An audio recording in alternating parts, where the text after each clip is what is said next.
Nunca os seres humanos especulam mais ou têm mais opiniões do que sobre coisas que não entendem. Desde sua infância, Carl Jung vivenciou fenômenos misteriosos e aparentemente inexplicáveis.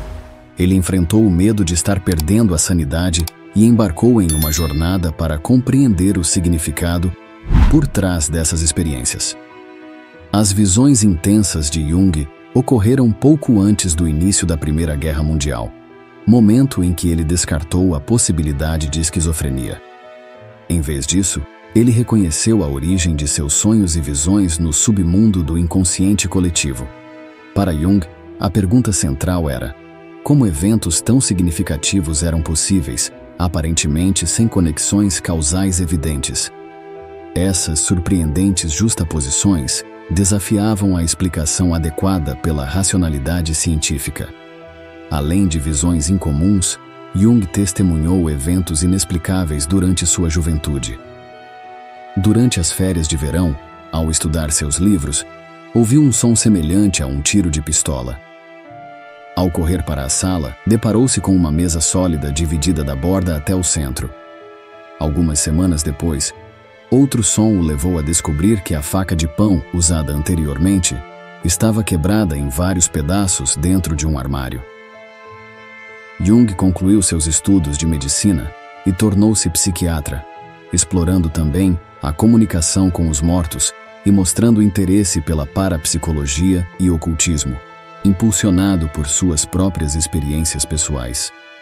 Essas vivências formaram a base de sua dissertação médica, publicada em 1902, intitulada Sobre a Psicologia e a Patologia dos Fenômenos Ocultos, um estudo psiquiátrico.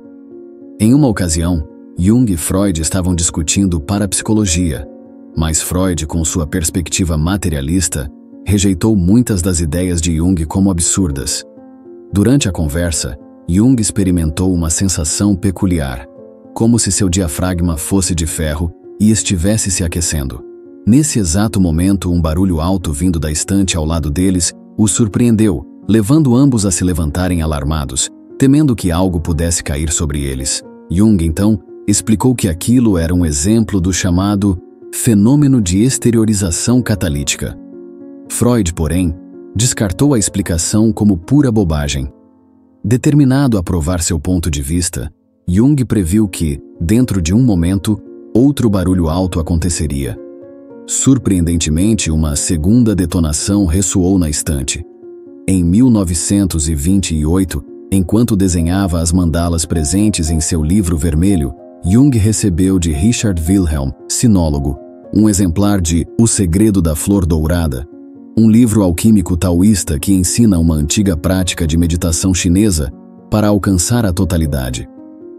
A notável semelhança entre a mandala chinesa e a que Jung estava criando impressionou-o profundamente, levando-o a devorar imediatamente o conteúdo do livro. Em memória deste evento, ele escreveu sob sua mandala: em 1928, quando eu pintava este quadro, mostrando o castelo dourado e bem fortificado, Richard Wilhelm, em Frankfurt, enviou-me o texto chinês milenar sobre o castelo amarelo, o germe do corpo imortal. Este foi um ponto decisivo na vida de Jung, onde seus escritos passaram a focar no significado psicológico da alquimia. Ele ficou particularmente impressionado com o desenho de um yogi com 5 figuras humanas crescendo no topo de sua cabeça e mais 5 figuras crescendo no topo de cada uma de suas cabeças. A imagem, pensou Jung, retrata o estado espiritual do yogi que está prestes a se livrar de seus muitos egos e passar para o estado objetivo mais completo do eu. Jung introduziu o termo sincronicidade publicamente pela primeira vez em 1930, durante um discurso em memória de Richard Wilhelm, conhecido por traduzir o I Ching, o livro das mutações. Na visão de Jung, ele comparou a sincronicidade ao conceito chinês do Tao, representando a união dos opostos complementares, como Yin e Yang. Essa ideia é fundamentada na unidade entre o homem e o cosmos ao seu redor, refletindo a crença alquímica de como acima é abaixo, relacionando o mundo interior com o exterior, a psique com a matéria, como um único entrelaçado. O sábio taoísta busca viver em harmonia com o Tao, evitando extremos. Essa busca de equilíbrio entre os opostos é também um objetivo central na psicologia junguiana, onde a sincronicidade desempenha um papel crucial. A individuação, ou autorrealização, segundo Jung, não segue uma evolução linear, mas sim uma circunvolução, onde tudo está interconectado em torno do centro, simbolizado pela mandala. Encontrar o símbolo da própria mandala é essencial para o desenvolvimento do eu, representando um movimento circular em direção a um padrão divino, uma expressão do ser. O resultado final desse processo é o Mysterium Coniunctionis, título da última grande obra de Jung.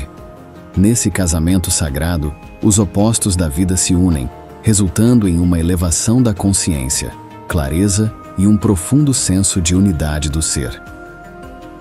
A causalidade é a explicação da relação entre dois eventos sucessivos, onde a causa de um evento leva ao efeito subsequente. Por exemplo, acertar uma bola de bilhar com um taco resulta no movimento da bola. Em contraste, a sincronicidade é uma coincidência significativa entre eventos internos e externos, que não podem ser explicados causalmente. A ênfase aqui está na palavra significativo. Isso ocorre quando um evento percebido internamente, como um sonho, visão, premonição, pensamento ou humor, parece ter uma correspondência na realidade externa, tornando a imagem interna uma realidade. Isso cria uma convergência entre o mundo interior e o mundo exterior, conferindo significado à vida. O termo sincronicidade deriva do grego syn, juntos, e chronos, a tempo, significando existir ou acontecer simultaneamente. Enquanto a coincidência implica vários eventos ocorrendo juntos, a sincronicidade vai além, representando uma coincidência significativa de dois ou mais eventos. O desafio da sincronicidade intrigou Jung, pois ao explorar os fenômenos do inconsciente coletivo, ele encontrou coincidências que estavam conectadas de maneira tão significativa que desafiavam as probabilidades estatísticas. Embora seja difícil conceber eventos não causalmente conectados e explicáveis, a existência desses eventos não segue necessariamente essa lógica. Jung compartilha uma narrativa envolvendo o poeta francês do século XIX, Émile Deschamps, que recebeu um pedaço de pudim de ameixa de um homem chamado Monsieur de Fortescue.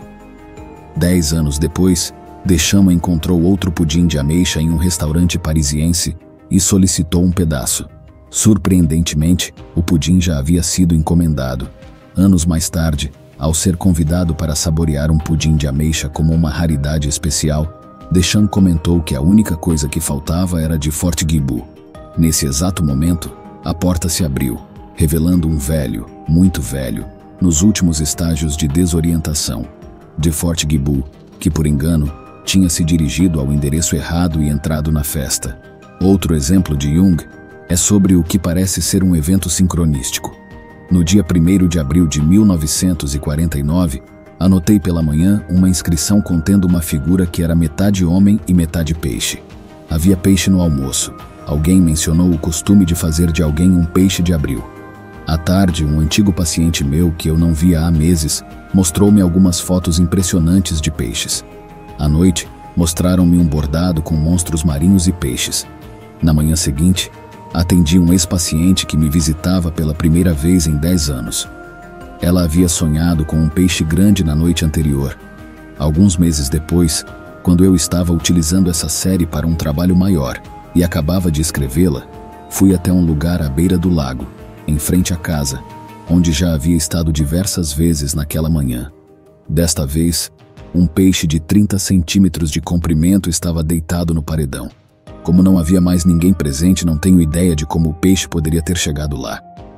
Quando as coincidências se acumulam de maneira tão notável, é natural ficar impressionado. Mas Jung expressava dúvidas sobre classificá-las como sincronicidade, pois não havia uma conexão explícita com o mundo interior. Ele ponderava se poderia ser simplesmente o agrupamento casual e extremamente improvável de 6 eventos, com o 7º ocorrendo meses depois. Jung também alertava sobre o uso inadequado ou interpretação patológica da sincronicidade. Ele observava que as pessoas podiam se deixar levar, começando a atribuir significado a cada evento. Esse fenômeno era particularmente notado em situações clínicas, onde pacientes, especialmente os esquizofrênicos, interpretavam eventos como tendo uma importância especial para eles. Em uma ocasião, durante um seminário sobre análise de sonhos, Jung e os participantes discutiam o símbolo do Deus Touro em relação a um sonho de um dos analisandos. Surpreendentemente, sem conhecimento das discussões do grupo, o analisando passou vários dias criando uma imagem de um touro com o disco solar entre os chifres. Jung explorava também o sentimento de déjà vu, argumentando que isso se baseia em uma presciência dos sonhos, que por vezes se manifesta no estado de vigília. Nesses casos, o acaso torna-se altamente improvável, porque a coincidência é previamente conhecida.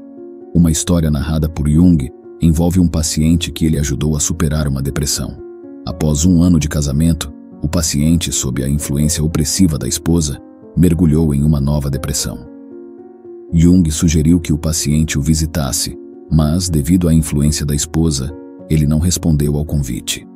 A sincronicidade, observada em relação a uma situação arquetípica, como a morte, destacou-se para Jung como um fenômeno atemporal e espacial, revelando um conhecimento do inconsciente sobre a condição de seu paciente, transcende as limitações do tempo e do espaço. Um exemplo proeminente de sincronicidade na prática de Jung envolve o símbolo do escaravelho, significativo na mitologia egípcia como um arquétipo de renascimento e transformação. Jung enfrentou desafios com um paciente considerado psicologicamente inacessível, uma pessoa extremamente racional que duvidava do inconsciente. As sincronicidades, muitas vezes, surgiam em momentos cruciais do processo de individuação, embora passassem despercebidas, pois o indivíduo não tinha desenvolvido a capacidade de reconhecer e atribuir significado a essas coincidências em relação ao simbolismo de sua vida interior. A mensagem de Jung é clara. Ao prestar atenção a eventos que podem parecer aleatórios, podemos descobrir significados profundos ao permitir que essas experiências ressoem em nosso interior. A sincronicidade, portanto, serve como uma janela para a compreensão do eu mais profundo e desconhecido. A capacidade de reconhecer a sincronicidade, enfatiza Jung, está sempre presente para aqueles que cultivam a habilidade de enxergar com olhos atentos. Obrigado por sua atenção. Se gostou deste vídeo, nos ajude e deixe o seu like. E inscreva-se no canal para acompanhar nossos próximos vídeos. Até a próxima!